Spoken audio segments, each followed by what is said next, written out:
हरे कृष्णा। आज के वीडियो में आप सुनेंगे माघ मास महात्म्य के अध्याय 8 की कथा। यमदूत कहने लगे, मध्याह्न के समय आया अतिथि, मूर्ख, पंडित, वेद पाठी या पापी कोई भी हो, ब्रह्म के समान है, जो रात्रि के थके हुए भूखे ब्राह्मण को अन्न जल देता है। मध्याह्न के समय जिसके घर आता हुआ अतिथि निराश नहीं जाता, वे स्वर्ग का वासी होता है। अतिथि बराबर कोई धन संपत्ति तथा हित नहीं है। बहुत से राजा और मुनि अतिथि सत्कार से ब्रह्मलोक को प्राप्त हुए हैं। जो एक समय आलस्य से भी अतिथि को भोजन करा दे, वे यमद्वार नहीं देखता। केशरी ध्वज से वैवस्वत देव ने कहा था कि जो कोई इस कर्म भूमि मृत्युलोक से स्वर्गलोक जाने की इच्छा रखता हो, वे अन्न का दान करे। दूत कहता है कि यमराज कहते हैं कि अन्न के बराबर दूसरा और कोई दान नहीं। जो गर्मियों में जल, सर्दी में ईंधन और सदैव अन्न का दान करते हैं, वे कभी यम के दुख नहीं उठाते। जो अपने किए हुए पापों का प्रायश्चित करता है, वे नरक को नहीं देखता, और प्रायश्चित ना करने वाला मनुष्य नरक में जाता है। जो काया, वाचा और मन से किए हुए पापों का प्रायश्चित करता है, वे देव और गंधर्वों से शोभित स्वर्गलोक को प्राप्त होता है। जो नित्य ही व्रत, तप, तीर्थ करते हैं और जितेंद्रिय हैं, वे भयंकर यम को नहीं देखते हैं। नित्य धर्म करने वाला दूसरे का अन्न, भोजन और दान त्याग दे। नित्य स्नान करने से बड़े बड़े पाप का नाश होकर यम को नहीं देखता। बिना स्नान पवित्रता कैसे हो सकती है? जो मनुष्य पर्व के समय चलते जल में स्नान करते हैं, वे बुरी योनि में नहीं पाते, ना ही नरक में जाते हैं। माघ मास में प्रातः स्नान करने वाले मनुष्य को नियम पूर्वक तिल, पात्र और तिल कमल का दान करना चाहिए। यमदूत कहते हैं कि हे विकुंडल, पृथ्वी, सोना, गो आदि परमदान करने वाला स्वर्ग से नहीं लौटता। बुद्धिमान पुण्यतिथियों, व्यतिपात, संक्रांति आदि को थोड़ा सा दान करके भी बुरी गति को प्राप्त नहीं होता। सत्यवादी, मौन रहने वाला, मीठा बोलने वाला, क्षमाशील, नीतिवान, किसी की निंदा ना करने वाला, सब प्राणियों पर दया करने वाला, पराये धन को तृण के समान समझने वाला मनुष्य कभी नरक को नहीं भोगता। ओम नमो भगवते वासुदेवाय नमः। कुलसत्य जी भीष्म जी से कहते हैं, राजन, ज्येष्ठ पुष्कर में गो, मध्य पुष्कर में भूमि और कनिष्ठ पुष्कर में स्वर्ण देना चाहिए। यही वहां के लिए दक्षिणा है। प्रथम पुष्कर के देवता श्री ब्रह्मा जी, दूसरे के भगवान श्री विष्णु तथा तीसरे के श्री रुद्र हैं। इस प्रकार तीनों देवता वहां पृथक पृथक स्थित हैं। अब मैं सव्रतों में उत्तम महापातक नाशन नामक व्रत का वर्णन करता हूँ। ये भगवान शंकर का बताया हुआ व्रत है। रात्रि को अन्न तैयार करके कुटुंब वाले ब्राह्मण को बुलाए और उसे भोजन कराकर एक गो, स्वर्ण में चक्र से युक्त त्रिशूल तथा 2 वस्त्र, धोती और चद्दर दान करे। जो मनुष्य इस प्रकार पुण्य करता है, वे शिवलोक में जाकर आनंद का अनुभव करता है। यही महापातक नाशक व्रत है। जो एक दिन एक भक्त व्यक्ति रहकर एक ही अन्न का भोजन कर दूसरे दिन तिलमय धेनु और वृषभ का दान करता है, ये भगवान शंकर के पद को प्राप्त होता है। ये पाप और शोकों का नाश करने वाला रुद्र व्रत है। जो 1 वर्ष तक एक दिन का अंतर दे रात्रि में भोजन करता है तथा वर्ष पूरा होने पर नील कमल, स्वर्ण में कमल और चीनी से भरा हुआ पात्र एवं बैल दान करता है, ये भगवान श्री विष्णु के धाम को प्राप्त होता है। ये नील व्रत कहलाता है। जो मनुष्य आषाढ़ से लेकर 4 महीनों तक तेल की मालिश छोड़ देता है और भोजन की सामग्री दान करता है, वे भगवान श्री हरि के धाम में जाता है। ये मनुष्य को प्रसन्न करने वाला होने के कारण प्रीति व्रत कहलाता है। जो चैत्र के महीने में दही, दूध, घी और गुड़ का त्याग करता है और गौरी की प्रसन्नता के उद्देश्य से ब्राह्मण दंपत्ति का पूजन करके उन्हें महीन वस्त्र और रस से भरे पात्र दान करता है, उस पर गौरी देवी प्रसन्न होती हैं। ये गौरी व्रत भवानी का लोक प्रदान करने वाला है। जो आषाढ़ आदि चातुर्मास्य में कोई भी फल नहीं खाता तथा चौमासा बीतने पर घी और गुड़ के साथ एक घड़ा एवं कार्तिक की पूर्णिमा को पुनः कुछ स्वर्ण ब्राह्मण को दान देता है, वे रुद्र लोक को प्राप्त होता है। ये शिव व्रत कहलाता है। जो मनुष्य हेमंत और शिशिर में पुष्पों का सेवन छोड़ देता है तथा अपनी शक्ति के अनुसार सोने के 3 फूल बनवाकर फाल्गुन की पूर्णिमा को भगवान श्री शिव और श्री विष्णु की प्रसन्नता के लिए उनका दान करता है, वे परम पद को प्राप्त होता है। ये सौम्य व्रत कहलाता है। जो फाल्गुन से आरंभ करके प्रत्येक मास की तृतीया को नमक छोड़ देता है और वर्ष पूर्ण होने पर भवानी की प्रसन्नता के लिए ब्राह्मण दंपत्ति का पूजन करके उन्हें छैया और आवश्यक सामग्रियों सहित गृहदान करता है, वे एक कल्प तक गौरी लोक में निवास करता है। इसे सौभाग्य व्रत कहते हैं। जो द्विज 1 वर्ष तक मौन भाव से संध्या करता है और वर्ष के अंत में घी का घड़ा, 2 वस्त्र, धोती और चद्दर, तिल और घंटा ब्राह्मण को दान करता है, वे शाश्वत लोक को प्राप्त होता है, जहाँ से फिर संसार में लौटना नहीं पड़ता। ये रूप और विद्या प्रदान करने वाला सारस्वत नामक व्रत है। प्रतिदिन गोबर का मंडल बनाकर उसमें अक्षतों द्वारा कमल बनाए, उसके ऊपर भगवान श्री शिव या भगवान विष्णु की प्रतिमा रखकर उसे घी से स्नान कराएं, फिर विधिवत पूजन करें। इस प्रकार जब 1 वर्ष बीत जाए तब साम गान करने वाले ब्राह्मण को शुद्ध सोने का बना हुआ 8 अंगुल का कमल और तिल की धेनु दान करे। ऐसा करने वाला पुरुष शिवलोक में प्रतिष्ठित होता है। ये सामव्रत कहा गया है। नवमी तिथि को एक भुक्त रहकर एक ही अन्न का भोजन करके कुमारी कन्याओं को भक्ति पूर्वक भोजन कराए तथा गो, स्वर्ण, सीला हुआ अंगा, धोती, चद्दर तथा सोने का सिंहासन ब्राह्मण को दान करे। इससे वे शिवलोक को जाता है, अरबों जन्म तक स्वरूपवान होता है, शत्रु उसे कभी परास्त नहीं कर पाते। ये मनुष्य को सुख देने वाला वीर व्रत नाम का व्रत है।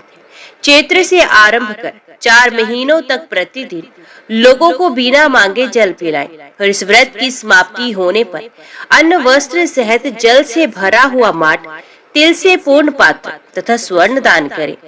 ऐसा करने वाला पुरुष ब्रह्मलोक में सम्मानित होता है। ये उत्तम आनंद व्रत है। जो पुरुष मास का बिल्कुल परित्याग करके व्रत का आचरण करे और उसके पूर्ति के निमित्त गो तथा सोने का मृग दान करे, यह अश्वमेध यज्ञ का फल प्राप्त करता है। इसका नाम अहिंसा व्रत है। एक कल्प तक इसका फल भोगकर अंत में मनुष्य राजा होता है। माघ के महीने में सूर्योदय के पहले स्नान करके द्विज दंपत्ति का पूजन करे और उन्हें भोजन कराकर यथाशक्ति वस्त्र और आभूषण प्रदान करे।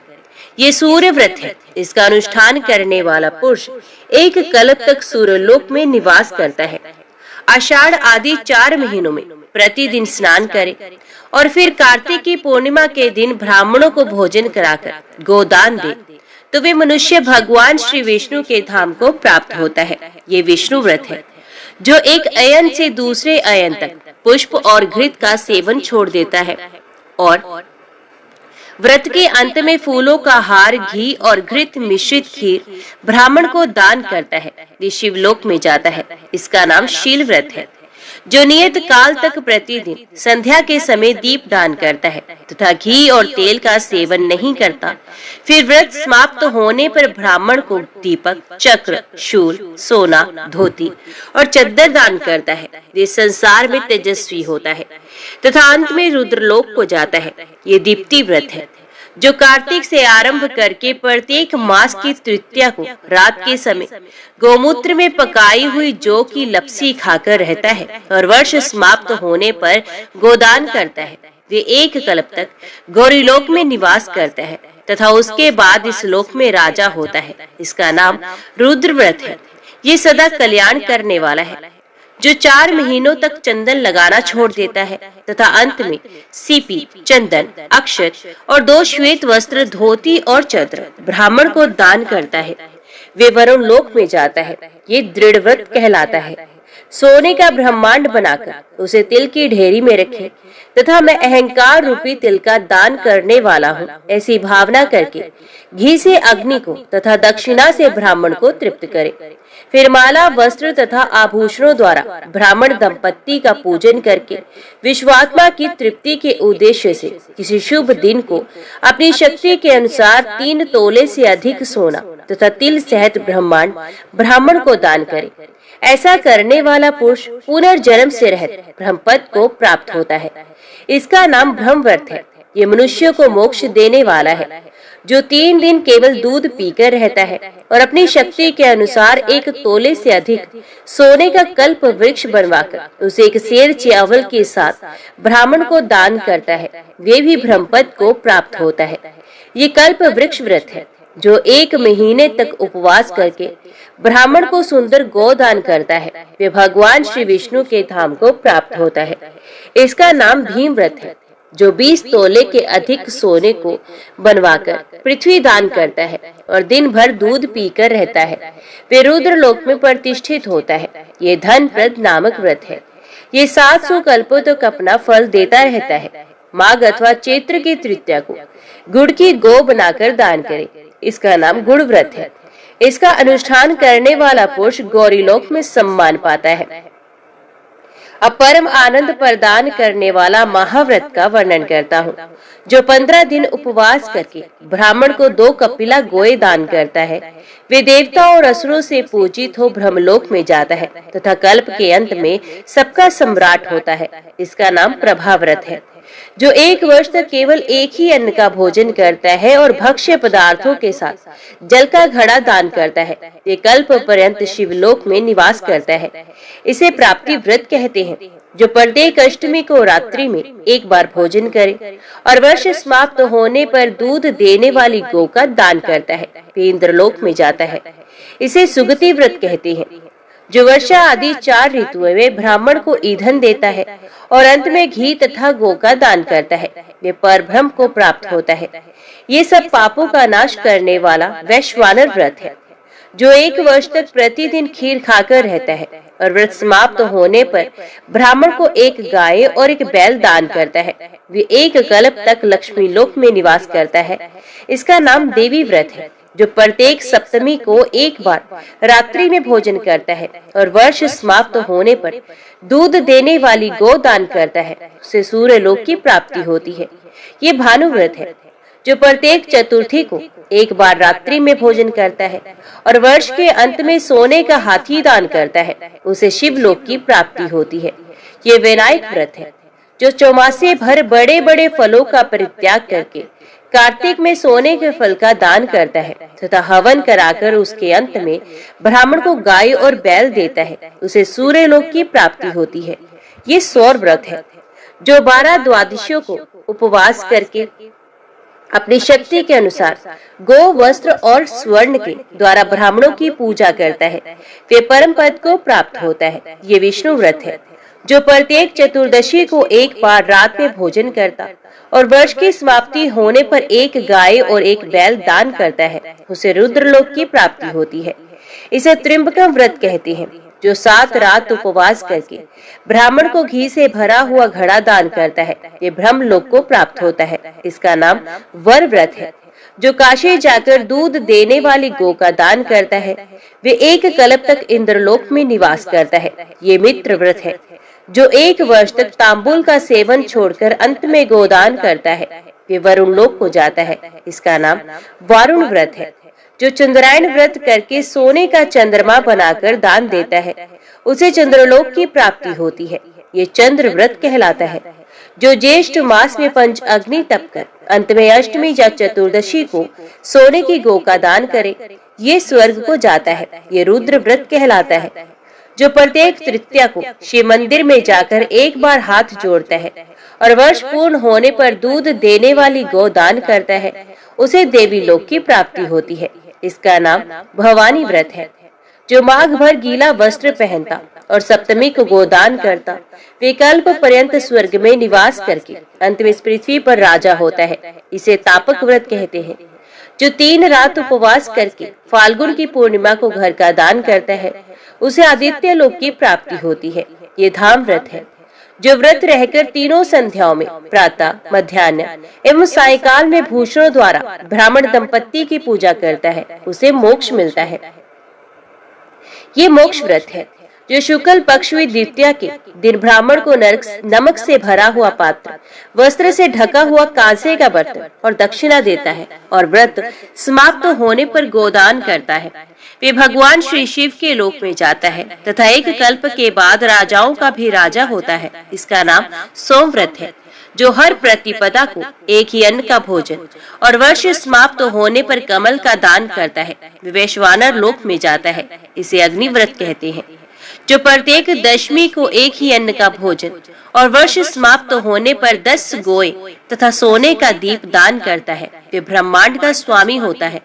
इसका नाम विषुव्रत है। ये बड़े बड़े पातकों का नाश करने वाला है। जो स्वयं कन्यादान करता तथा दूसरे की कन्याओं का विवाह करा देता है, वे अपनी 21 पीढ़ियों से ब्रह्मलोक में जाता है। कन्यादान से बढ़कर दूसरा कोई दान नहीं। विशेष पुष्कर में वही और वहाँ भी कार्तिक की पूर्णिमा को जो कन्या दान करेंगे उनका स्वर्ग में अक्षय वास होगा। जो मनुष्य जल में खड़े होकर तिल की पीठी के बने हुए हाथी को रत्नों से विभूषित करके ब्राह्मण को दान देते हैं, उन्हें इंद्रलोक की प्राप्ति होती है। जो भक्ति पूर्वक इन उत्तम व्रतों का वर्णन पढ़ता एवं सुनता है, वे 100 मनवंतरों तक गंधर्वों का स्वामी होता है। स्नान के बिना ना तो शरीर ही निर्मल होता है और ना ही मन की शुद्धि होती है।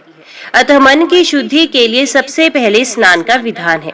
घर में रखे हुए अथवा तुरंत के निकाले हुए जल से स्नान करना चाहिए। किसी जलाशय या नदी का स्नान सुलभ हो तो उत्तम है। मंत्र वेता विद्वान पुरुष को मूल मंत्र के द्वारा तीर्थ की कल्पना कर लेनी चाहिए।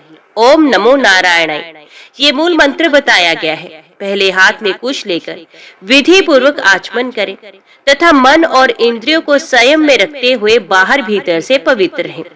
फिर 4 हाथ का चौकोर मंडल बनाकर उसमें निमांतिक वाक्यों द्वारा भगवती गंगा का आवाहन करें।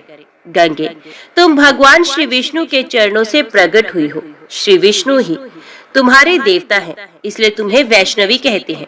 देवी, तुम जन्म से लेकर मृत्यु तक समस्त पापों से मेरी रक्षा करो। स्वर्ग, पृथ्वी और अंतरिक्ष में कुल 3.5 करोड़ तीर्थ हैं। ये वायु देवता का कथन है। माता जानवी, वे सभी तीर्थ तुम्हारे भीतर मौजूद हैं। देवलोक में तुम्हारा नाम नंदिनी और नलिनी है। इनके सिवा दक्षा, पृथ्वा, सुभगा, विश्वकाया, शिवा, अमृता, विद्याधरी, महादेवी, लोक प्रसादिनी, क्षेमा, जानवी, शांता और शांति प्रदायिनी आदि तुम्हारे अनेकों नाम हैं। जहाँ स्नान के समय इन पवित्र नामों का कीर्तन होता है, वहाँ त्रिपत गामिनी भगवती गंगा उपस्थित हो जाती है। 7 बार इन नामों का जप करके संपुट के आकार में दोनों हाथों को जोड़कर उनमें जल ले 3, 4, 5 या 7 बार मस्तक पर डाले। फिर विधि पूर्वक मृत्तिका को अभिमंत्रित करके अपने अंगों में लगाए और बोले, वसुंधरे, तुम्हारे ऊपर अश्व और रथ चला करते हैं। भगवान श्री विष्णु ने भी वामन रूप से तुम्हें एक पैर से नापा था। मृत्तिके, मैंने जो बुरे कर्म किए हो, मेरी उन सब पापों को तुम हर लो। देवी, भगवान श्री विष्णु ने सैकड़ों भुजाओं वाले वराह का रूप धारण करके तुम्हें जल से बाहर निकाला था। तुम संपूर्ण लोकों की उत्पत्ति के लिए अरणी के समान हो। सुव्रते, तुम्हें मेरा नमस्कार है। इस प्रकार मृत्तिका लगाकर पुनः स्नान करें। फिर विधिवत आचरण करके उठे और शुद्ध सफेद धोती एवं चद्दर धारण करके त्रिलोकी को तृप्त करने के लिए तर्पण करें।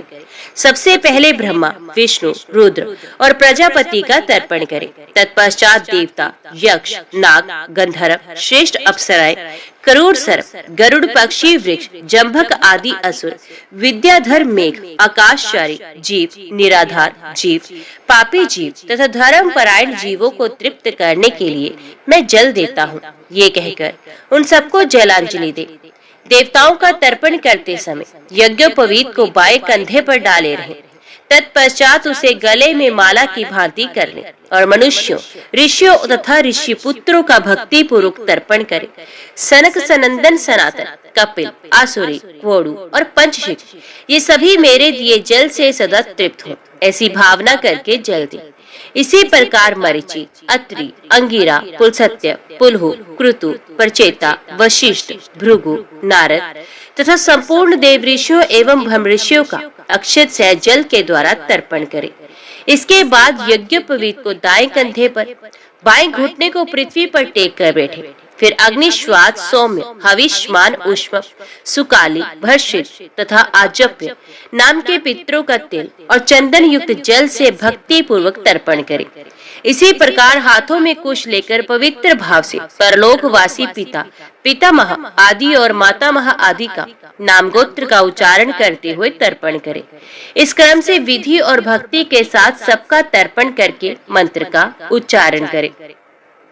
जो लोग मेरे बांधव ना हो, जो मेरे बांधव हो तथा जो दूसरे किसी जन्म में मेरे बांधव रहे हो, ये सब मेरे दिए हुए जल से तृप्त हो। उनके सिवा और भी जो कोई प्राणी मुझसे जल की अभिलाषा रखते हो, वे भी तृप्ति लाभ करे। ऐसा कहकर उनके उद्देश्य से जल गिराए। तत्पश्चात विधि पूर्वक आचमन करके अपने आगे पुष्प और अक्षतों से कमल की आकृति बनाए। फिर यत्न पूर्वक सूर्यदेव के नामों का उच्चारण करते हुए अक्षत, पुष्प और रक्त चंदन मिश्रित जल से अर्घ्य दे। भगवान सूर्य, आप विश्व रूप है और ब्रह्म स्वरूप है। इन दोनों रूपों में आपको नमस्कार है। आप सहस्रों किरणों से सुशोभित और सबके तेज रूप है। आपको सदा नमस्कार है। भक्तवत्सल, रुद्र रूपधारी आप परमेश्वर को बारंबार नमस्कार है। कुंडल और अंगद आदि आभूषणों से विभूषित पद्मनाभ आपको नमस्कार है। भगवान, आप संपूर्ण लोगों के सोए हुए जीवों को जगाते हैं। आपको मेरा प्रणाम है। आप सदा सबके पाप पुण्य को देखा करते हैं। सत्यदेव, आपको नमस्कार है। भास्कर, मुझ पर प्रसन्न होइए। दिवाकर, आपको नमस्कार है। प्रभाकर, आपको नमस्कार है। इस प्रकार सूर्यदेव को नमस्कार करके 3 बार उनकी प्रदक्षिणा करें। फिर द्विज, गौ और स्वर्ण का स्पर्श करके अपने घर में जाएं और वहां भगवान की पावन प्रतिमा का पूजन करें। तदंतर भगवान को भोग लगाकर बलिवैश्व देव करने के पश्चात पहले ब्राह्मणों को भोजन करा, पीछे स्वयं भोजन करें। इस विधि से नित्य क्रम करके समस्त ऋषियों ने सिद्धि प्राप्त की है। पुलस्त्य जी कहते हैं, राजन, पूर्व काल की बात है। बृहत नामक कल्प में धर्ममूर्ति नाम के एक राजा थे, जिनके इंद्र के साथ मित्रता थी। उन्होंने सहस्रों दैत्यों का वध किया था। सूर्य और चंद्रमा भी उनके तेज के सामने प्रभाहीन जान पड़ते थे। उन्होंने सैकड़ों शत्रुओं को परास्त किया था। वे इच्छा अनुसार रूप धारण कर सकते थे। मनुष्यों से उनकी कभी पराजय नहीं हुई थी। उनकी पत्नी का नाम था भानुमति। वे त्रिभुवन में सबसे सुंदरी थी। उसने लक्ष्मी की भांति अपने रूप से देव सुंदरियों को भी मात कर दिया था। भानुमति ही राजा की पटरानी थी। वे उसे प्राणों से भी बढ़कर मानते थे। एक दिन राजसभा में बैठे हुए महाराज धर्ममूर्ति ने विस्मय विमुग्ध हो अपने पुरोहित मुनि श्रेष्ठ वशिष्ठ को प्रणाम करके पूछा, भगवत, किस धर्म के प्रभाव से मुझे सर्वोत्तम लक्ष्मी की प्राप्ति हुई है? मेरे शरीर में जो सदा उत्तम और विपुल तेज भरा रहता है, इसका क्या कारण है? वशिष्ठ जी ने कहा, राजन, प्राचीन काल में एक लीलावती नाम की वैश्या थी, जो सदा भगवान शंकर के भजन में तत्पर रहती थी। एक बार उसने पुष्कर में चतुर्दशी को नमक का पहाड़ बनाकर सोने की बनी देव प्रतिमा के साथ विधि पूर्वक दान किया था। शुद्ध नाम का एक सुनार था, जो लीलावती के घर में नौकर का काम करता था।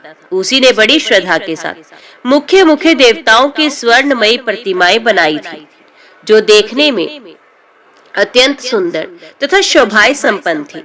धर्म का काम समझकर उसने उन प्रतिमाओं के बनाने की मजदूरी नहीं ली थी। उस नमक के पर्वत पर जो सोने के वृक्ष लगाए गए थे, उन्हें उस सुनार की स्त्री ने तपाकर देदीप्यमान बना दिया था। सुनार की पत्नी भी लीलावती के घर परिचारिका का काम करती थी।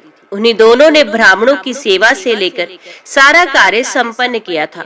तदंतर दीर्घ काल के पश्चात लीलावती वैश्या सब पापों से मुक्त होकर शिवजी के धाम को चली गई, तथा वे सुनार, जो दरिद्र होने पर भी अत्यंत सात्विक था और जिसने वैश्या से मजदूरी नहीं ली थी, आप ही हैं। उसी पुण्य के प्रभाव से आप सातों दीपों के स्वामी तथा हजारों सूर्य के समान तेजस्वी हुए हैं। सुनार की ही भांति उसकी पत्नी ने भी सोने के वृक्षों और देव मूर्तियों को कांतिमान बनाया था, इसलिए वही आपकी महारानी भानुमती हुई है। प्रतिमाओं को जगमग बनाने के कारण महारानी का रूप अत्यंत सुंदर हुआ है और उसी पुण्य के प्रभाव से आप मनुष्य लोक में अपराजित हुए हैं तथा आपको आरोग्य और सौभाग्य से युक्त राजलक्ष्मी प्राप्त हुई है। इसलिए आप भी विधि पूर्वक धान्य पर्वत आदि 10 प्रकार के पर्वत बनाकर उनका दान कीजिए। राजा धर्ममूर्ति ने बहुत अच्छा कहकर वशिष्ठ जी के वचनों का आदर किया और अनाज आदि के पर्वत बनाकर उन सब का विधि पूर्वक दान किया। तत्पश्चात वे देवताओं से पूजित होकर महादेव जी के परम धाम को चले गए। जो मनुष्य इस प्रसंग को भक्ति पूर्वक श्रवण करता है वे भी पाप रहित हो स्वर्गलोक में जाता है। राजन, अन्न आदि पर्वतों के दान का पाठ मात्र करने से दुस्वप्नों का नाश हो जाता है। फिर जिस पुष्कर क्षेत्र में शांत चित्त होकर सब प्रकार के पर्वतों को स्वयं दान करता है उसको मिलने वाले फल का क्या वर्णन हो सकता है। भीष्म जी ने कहा, विप्रवर, भगवान शंकर ने जिन वैष्णव धर्मों का उपदेश किया है उनका मुझसे वर्णन कीजिए। वे कैसे हैं और उनका फल क्या है। और सत्य जी बोले, राजन, प्राचीन रथंतर कल्प की बात है। पिनाकधारी भगवान शंकर मंदराचल पर विराजमान थे। उस समय महात्मा ब्रह्मा जी ने स्वयं ही उनके पास जाकर पूछा, परमेश्वर, थोड़ी सी तपस्या से मनुष्य को मोक्ष की प्राप्ति कैसे हो सकती है। ब्रह्मा जी के इस प्रकार प्रश्न पूछने पर जगत की उत्पत्ति एवं वृद्धि करने वाले विश्वनाथ उमानाथ शिव मन को प्रिय लगने वाले वचन बोले। महादेव जी ने कहा, एक समय द्वारका की सभा में अमित तेजस्वी भगवान श्री कृष्ण वृषणवंशी पुरुषों, विद्वानों, कौरवों और देव गंधर्वों के साथ बैठे हुए थे। धर्म से संबंध रखने वाली पौराणिक कथाएं हो रही थी। इसी समय भीमसेन ने भगवान से परम पद की प्राप्ति के विषय में पूछा। उनका प्रश्न सुनकर भगवान श्री वसुदेव ने कहा, भीम, मैं तुम्हें एक पाप विनाशिनी तिथि का परिचय देता हूँ। उस दिन विधि से उपवास करके तुम श्री विष्णु के परम धाम को प्राप्त करो। जिस दिन माघ मास की 10वीं तिथि आए उस दिन समस्त शरीर में घी लगाकर तिल मिश्रित जल में स्नान करें तथा ओम नमो नारायणाय इस मंत्र से भगवान श्री विष्णु का पूजन करें। कृष्णाय नमः कहकर दोनों चरणों की, सर्वात्मने नमः कहकर मस्तक की पूजा करें। वैकुंठाय नमः इस मंत्र से कंठ की, श्रीवत्स धारिणे नमः इससे हृदय की अर्चा करें। फिर शंखने नमः, चक्रणे नमः, गदिने नमः, वरदाय नमः तथा सर्वम नारायणाय सब कुछ नारायण ही है ऐसा कहकर आवाहन आदि के क्रम से भगवान की पूजा करें।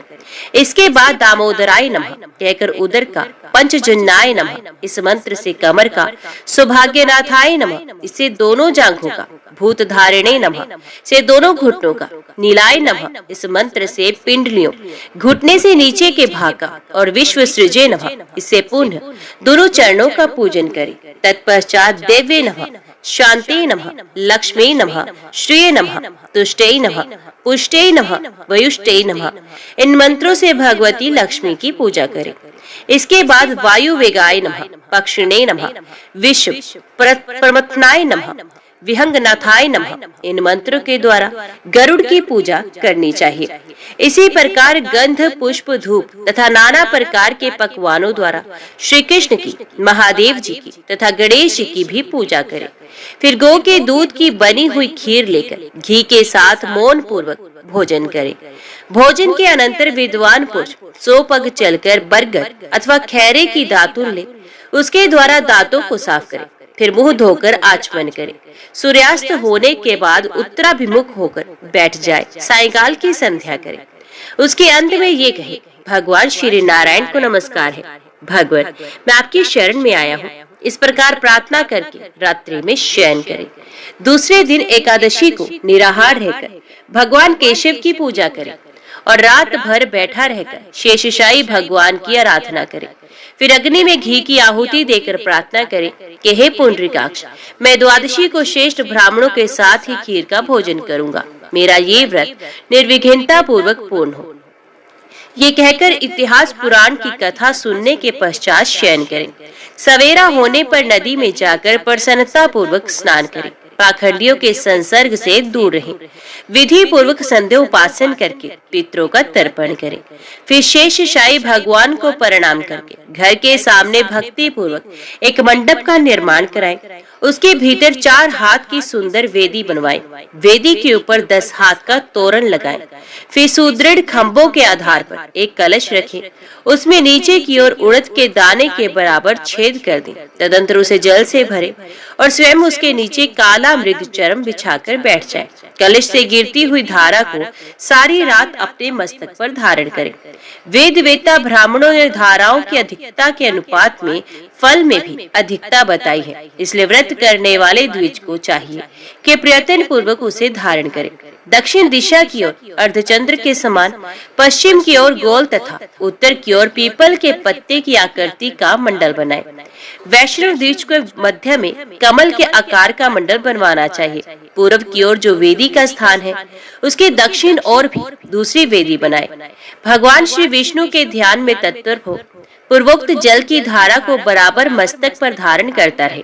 दूसरी वेदी भगवान की स्थापना के लिए हो। उसके ऊपर कर्णिका सहित कमल की आकृति बनाएं और उसके मध्य भाग में भगवान पुरुषोत्तम को विराजमान करें। उनके निमित्त एक कुंड बनाएं जो हाथ भर लंबा, उतना ही चौड़ा और उतना ही गहरा हो। उसके ऊपरी किनारे पर 3 मेखलाएं बनाएं। उसमें यथास्थान योनि और मुख के चिन्ह बनाएं। तदंतर ब्राह्मण कुंड में अग्नि पर ज्वलित करके जौ, घी और तिलों को श्री विष्णु संबंधी मंत्रों द्वारा हवन करें। इस प्रकार वहां विधि पूर्वक वैष्णव याग का संपादन करें। फिर कुंड के मध्य में यत्न पूर्वक घी की धारा गिराएं। देवादिदेव भगवान के श्री विग्रह पर दूध की धारा छोड़े तथा अपने मस्तक पर पूर्वोक्त जल धारा को धारण करें। घी की धारा मटर की दाल के बराबर मोटी होनी चाहिए, परंतु दूध और जल की धारा को अपनी इच्छा के अनुसार मोटी या पतली किया जा सकता है। ये धाराएं रात भर अविच्छिन्न रूप से गिरती रहनी चाहिए। फिर जल से भरे हुए 13 कलशों की स्थापना करें। वे नाना प्रकार के भक्ष्य पदार्थों से युक्त और श्वेत वस्त्रों से अलंकृत होने चाहिए। उनके साथ चंदोवा, अदुम्बर पात्र तथा पंचरत्न का होना भी आवश्यक है। वह 4 ऋग्वेदी ब्राह्मण उत्तर की ओर मुख करके हवन करें। 4 यजुर्वेदी विप्र रुद्र अध्याय का पाठ करें तथा 4 सामवेदी ब्राह्मण वैष्णव साम का गायन करते रहें। उपयुक्त 12 ब्राह्मणों को वस्त्र, पुष्प, चंदन, अंगूठी, कड़े, सोने की जंजीर, वस्त्र तथा छैया आदि देकर उनका पूर्ण सत्कार करें। इस कार्य में धन की कृपणता नहीं करनी चाहिए। इस प्रकार गीत और मांगलिक शब्दों के साथ रात्रि व्यतीत करें। उपाध्याय, आचार्य या पुरोहित को सब वस्तुएं अन्य ब्राह्मणों की अपेक्षा दूनी मात्रा में अर्पण करें। रात्रि के बाद जब निर्मल प्रभात का उदय हो तब शयन से उठकर नित्य क्रम के पश्चात 13 गोय दान करनी चाहिए। उनके साथ की समस्त सामग्री सोने की होनी चाहिए। वे सब की सब दूध देने वाली और सुशीला हो। उनके सींग सोने से और खुर चांदी से मड़े हुए हों तथा उन सबको वस्त्र ओढ़ाकर चंदन से विभूषित किया गया हो। गौ के साथ कांसी का दोहन पात्र भी होना चाहिए। गोदान के पश्चात ब्राह्मणों को भक्ति पूर्वक भक्ष्य भोज्य पदार्थों से तृप्त करके नाना प्रकार के वस्त्र दान करें। फिर स्वयं भी क्षार लवण से रहित अन्न का भोजन करके ब्राह्मणों को विदा करें। पुत्र और स्त्री के साथ 8 पग तक उनके पीछे पीछे जाएं और इस प्रकार प्रार्थना करें, हमारे इस कार्य से देवताओं के स्वामी भगवान श्री विष्णु जो सबका क्लेश दूर करने वाले हैं प्रसन्न हो। श्री शिव के हृदय में श्री विष्णु है और श्री विष्णु के हृदय में श्री शिव विराजमान है। मैं इन दोनों में अंतर नहीं देखता। इस धारणा से मेरा कल्याण हो। ये कहकर उन कलशों, गौ, शैयाओं तथा वस्त्रों को सब ब्राह्मणों के घर पहुंचा दी। अधिक शैयाएं सुलभ ना हो तो गृहस्थ पुरुष एक ही शैया को सब सामानों से सुसज्जित करके दान कर दे। भीमसेन, वे दिन इतिहास और पुराणों के श्रवण में ही बिताना चाहिए। अतः तुम भी सत्व गुण आश्रम में मात्सर्य का त्याग करके इस व्रत का अनुष्ठान करो। ये बहुत गुप्त व्रत है, किंतु स्नेहवश मैंने तुम्हें बता दिया है। वीर, तुम्हारे द्वारा इसका अनुष्ठान होने पर ये व्रत तुम्हारे ही नाम से प्रसिद्ध होगा। इसे लोग भीम द्वादशी कहेंगे। ये भीम द्वादशी सब पापों को हरने वाली और शुभकारिणी होगी। प्राचीन कल्पों में इस व्रत को कल्याणी व्रत कहा जाता था। इसका स्मरण और कीर्तन मात्र करने से देवराज इंद्र का सारा पाप नष्ट हो गया था। इसी के अनुष्ठान से मेरी प्रिया सत्यभामा ने मुझे पति रूप में प्राप्त किया था। इस कल्याण में तिथि को सूर्यदेव ने सहस्त्र धाराओं से स्नान किया था, जिससे उन्हें तेजोमय शरीर की प्राप्ति हुई। इंद्रादि देवताओं तथा करोड़ों दैत्यों ने भी इस व्रत का अनुष्ठान किया है। यदि एक मुख में 10,000 करोड़ 1 खरब जीवाएं हो तो भी इसके फल का पूरा वर्णन नहीं किया जा सकता। महादेव जी कहते हैं, ब्राह्मण, कलयुग के पापों को नष्ट करने वाले एवं अनंत फल प्रदान करने वाले इस कल्याण में तिथि की महिमा का वर्णन यादव राजकुमार भगवान श्री कृष्ण अपने श्रीमुख से करेंगे। जो इसके व्रत का अनुष्ठान करता है, उसके नरक में पड़े हुए पितरों का भी ये उद्धार करने में समर्थ है। जो अत्यंत भक्ति के साथ इस कथा को सुनता तथा दूसरों के उपकार के लिए पढ़ता है, वे भगवान श्री विष्णु का भक्त और इंद्र का पूज्य होता है। पूर्व कल्प में जो माघ मास की द्वादशी परम पूजनीय कल्याणी तिथि के नाम से प्रसिद्ध थी, वही पांडु नंदन भीमसेन के व्रत करने पर अनंत पुण्यदायिनी भीम द्वादशी के नाम से प्रसिद्ध होगी। ब्राह्मण, जो अभ्यास न होने के कारण अथवा रोगवश उपवास करने में असमर्थ हो किंतु उसका फल चाहता हो, उसके लिए कौन सा व्रत उत्तम है, ये बताइए। भीष्म जी ने पूछा।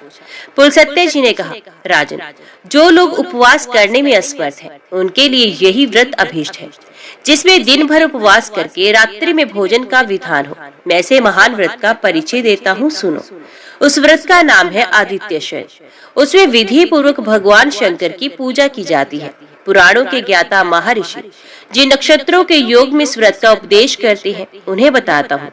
जब सप्तमी तिथि को हस्त नक्षत्र के साथ रविवार हो अथवा सूर्य की संक्रांति हो, वे तिथि समस्त कामनाओं को पूर्ण करने वाली होती है। उस दिन सूर्य के नामों से भगवती पार्वती और महादेव जी की पूजा करनी चाहिए। सूर्यदेव की प्रतिमा तथा शिवलिंग का भी भक्ति पूर्वक पूजन करना उचित है। हस्त नक्षत्र में सूर्याय नमः की उच्चारण करके सूर्यदेव की चरणों की चित्रा नक्षत्र में अर्काय नमः कहकर उनके घुटियों की स्वाति नक्षत्र में पुरुषोत्तमाय नमः से पिंडलियों की, विशाखा में धात्रे नमः से घुटनों की तथा अनुराधा में सहस्र भानवे नमः से दोनों जांघों की पूजा करनी चाहिए।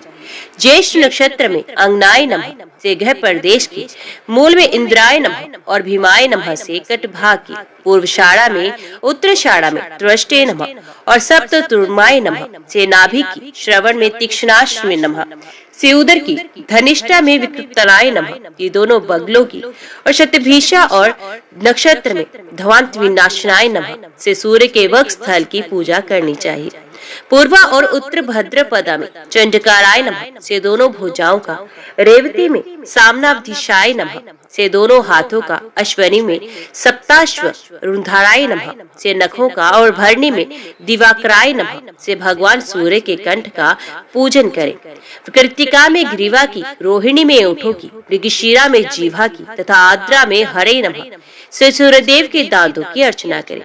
पुनर्वसु में सवित्री नमः से शंकर जी की नासिका का, पुष्य में अम्भोरु हवलभाय नमः से ललाट का तथा वेद शरीर धारिण्य नमः से बालों का, अश्लेषा में विशुद्ध प्रियाय नमः से मस्तक का, मघा में दोनों कानों का, पूर्व फाल्गुनी में गो ब्राह्मण नंदनाय नमः से शंभु के संपूर्ण अंगों का तथा उत्तर फाल्गुनी के नक्षत्र में विश्वेश्वराय नमः से उनकी दोनों भुहों का पूजन करें। पाश, अंकुश, कमल, त्रिशूल, कपाल, सर, चंद्रमा तथा धनुष धारण करने वाले श्री महादेव जी को नमस्कार है। गयासुर, कामदेव, त्रिपुर और अंधकासुर आदि के विनाश के मूल कारण भगवान श्री शिव को प्रणाम है इत्यादि वाक्यों का उच्चारण करके प्रत्येक अंग की पूजा करने के पश्चात विश्वेश्वराय नमः से भगवान के मस्तक का पूजन करना चाहिए। तदंतर अन्न भोजन करना उचित है। भोजन में तेल और खारे नमक का संपर्क नहीं रहना चाहिए।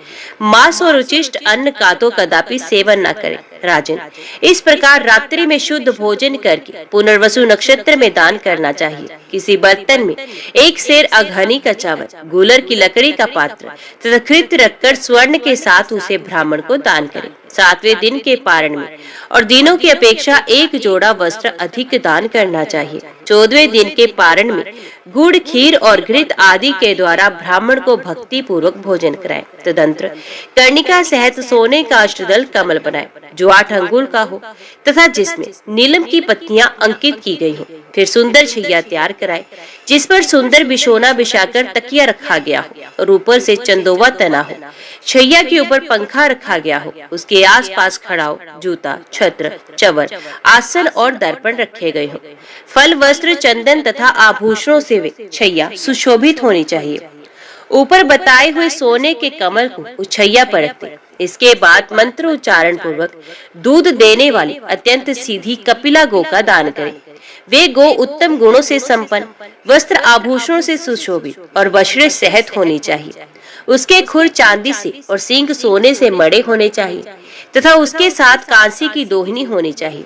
दिन के पूर्व भाग में ही दान करना उचित है। समय का उल्लंघन कदापि नहीं करना चाहिए। छैया दान के पश्चात इस प्रकार प्रार्थना करें, सूर्यदेव, जिस प्रकार आपकी छैया कांति, धृति, श्री और पुष्टि से कभी सुनी नहीं होती, वैसे ही मेरी भी वृद्धि हो। वेदों के विद्वान आपके सिवा और किसी को निष्पाप नहीं जानते, इसलिए आप संपूर्ण दुखों से भरे हुए इस संसार सागर से मेरा उद्धार कीजिए। इसके पश्चात भगवान की प्रदक्षिणा करके उन्हें प्रणाम करने के अनंतर विसर्जन करें। शैया और गो आदि को ब्राह्मण के घर पहुंचा दे। भगवान शंकर के इस व्रत की चर्चा दुराचारी और दंभी पुरुष के सामने नहीं करनी चाहिए। जो गो, ब्राह्मण, देवता, अतिथि और धार्मिक पुरुषों की विशेष रूप से निंदा करता है, उसके सामने भी इसको प्रकट ना करें। भगवान के भक्त और जितेंद्रिय पुरुष के समक्ष ही यह आनंदमय एवं कल्याण में गूढ़ रहस्य प्रकाशित करने के योग्य है। वेदवेता पुरुषों का कहना है कि ये व्रत महापात की मनुष्यों के भी पापों का नाश कर देता है। जो पुरुष इस व्रत का अनुष्ठान करता है उसका बंधु, पुत्र, धन और स्त्री से कभी वियोग नहीं होता है तथा वे देवताओं का आनंद बढ़ाने वाला माना जाता है। इस प्रकार जो नारी भक्ति पूर्वक इस व्रत का पालन करती है उसे कभी रोग, दुख और मोह का शिकार नहीं होना पड़ता।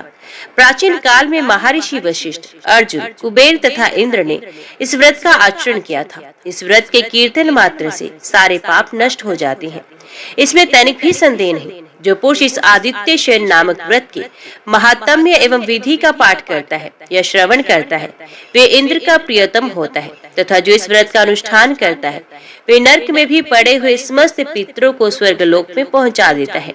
भीष्म जी ने कहा, मुने, अब आप चंद्रमा के व्रत का वर्णन कीजिए। पुलस्त्य जी ने कहा, राजन, तुमने बड़ी उत्तम बात पूछी है। अब मैं तुम्हें वे गोपनीय व्रत बतलाता हूँ जो अक्षय स्वर्ग की प्राप्ति कराने वाला है तथा जिसे पुराण वेत्ता विद्वान नहीं जानते हैं।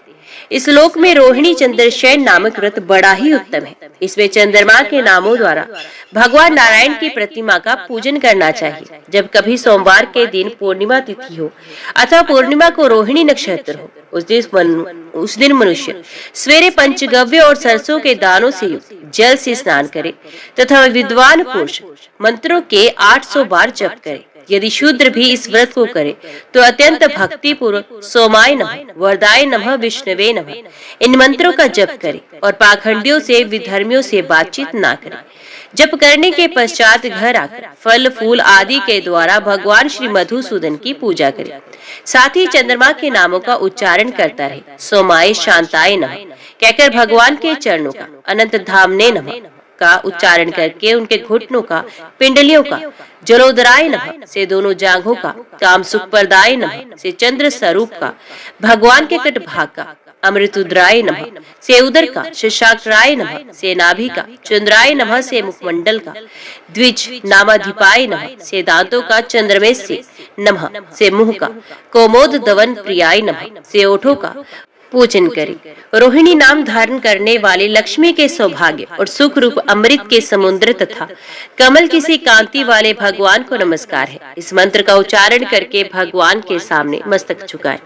तत्पश्चात सुगंधित पुष्प, नैवेद्य और धूप आदि के द्वारा इंदुपति रोहिणी देवी का भी पूजन करें। इसके बाद रात्रि के समय भूमि पर शयन करें और सवेरे उठकर स्नान के पश्चात मंत्र का उच्चारण करके ब्राह्मण को घृत और स्वर्ण सहित जल से भरा कलश दान करें।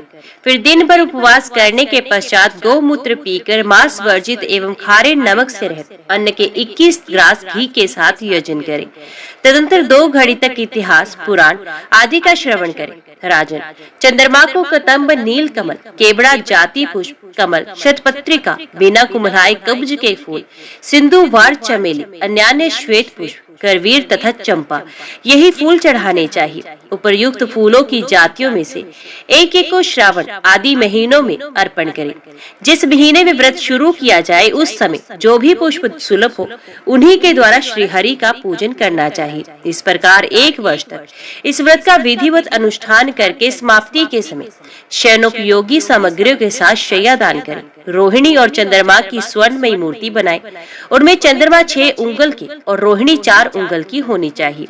8 मोतियों से युक्त श्वेत नेत्रों वाले उन प्रतिमाओं को अक्षत से भरे हुए कांसे के पात्र में रखकर दुग्धपूर्ण कलश के ऊपर स्थापित कर दे। फिर वस्त्र और दोहिनी के साथ दूध देने वाली गो, शंख तथा पात्र प्रस्तुत करे। उत्तम गुणों से युक्त ब्राह्मण दंपत्ति को बुलाकर उन्हें आभूषणों से अलंकृत करे तथा मन में यह भावना रखे कि ब्राह्मण दंपत्ति के रूप में ये रोहिणी सह चंद्रमा ही विराजमान है। तत्पश्चात इनकी इस प्रकार प्रार्थना करे। चंद्रदेव, आप ही सबको परम आनंद और मुक्ति प्रदान करने वाले हैं। आपकी कृपा से मुझे भोग और मोक्ष दोनों प्राप्त हो। इस प्रकार वीरे करके शैया, प्रतिमा तथा धेनु आदि सब कुछ ब्राह्मण को दान कर दी। राजन, जो संसार से भयभीत होकर मोक्ष पाने की इच्छा रखता है उसके लिए यही एक व्रत सर्वोत्तम है। ये रूप और आरोग्य प्रदान करने वाला है। यही पितरों को सर्वदा प्रिय है। जो इसका अनुष्ठान करता है वे त्रिभुवन का अधिपति होकर 2100 कल्पों तक चंद्रलोक में निवास करता है। उसके बाद विद्युत होकर मुक्त हो जाता है। चंद्रमा के नाम कीर्तन द्वारा भगवान श्री मधुसूदन की पूजा का ये प्रसंग जो पढ़ता अथवा सुनता है उसे भगवान उत्तम बुद्धि प्रदान करती हैं तथा वे भगवान श्री विष्णु के धाम में जाकर देव समूह के द्वारा पूजित होता है। ओम नमो भगवते वासुदेवाय नमः।